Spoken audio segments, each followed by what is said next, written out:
வாக்காளர் பட்டியலில் பெயர் சேர்க்க திருத்தம் செய்ய தமிழ்நாடு முழுவதும் நாளையும் நாளை மறுநாளும் சிறப்பு முகாம் நடைபெறுகிறது.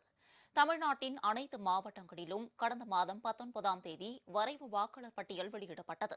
அதன்படி தமிழகத்தில் வாக்காளர் எண்ணிக்கை 6.41 கோடியிலிருந்து 5.43 கோடியாக குறைந்துள்ளது. இறந்தவர்கள், இடம் மாறிச் சென்றவர்கள், இரட்டை பதிவு கொண்டவர்கள் என 97 லட்சம் பேர் பட்டியலிலிருந்து நீக்கப்பட்டுள்ளனர். இவர்களில் தகுதியான வாக்காளர்களையும் 18 வயது நிரம்பிய புதிய வாக்காளர்களையும் சேர்க்க முடிவு செய்யப்பட்டுள்ளது. இதற்காக புதிய விண்ணப்பங்கள் பெறும் பணி நடைபெற்று வருகிறது. இந்நிலையில் மாநிலம் முழுவதும் உள்ள 75,000 வாக்குச்சாவடிகளில் நாளையும் நாளை மறுநாளும் வாக்காளர் பெயர் சேர்ப்பு மற்றும் நீக்கத்திற்காக சிறப்பு முகாம்கள் நடத்தப்படும். பெயர் சேர்க்க விரும்புவர்கள் படிவம் 6 பூர்த்தி செய்து வழங்க வேண்டும். அதேபோல திருத்தம் செய்தல், நீக்கம் செய்தல் மற்றும் இடம் மாறுதலுக்கு விண்ணப்பம் அளிக்கலாம்.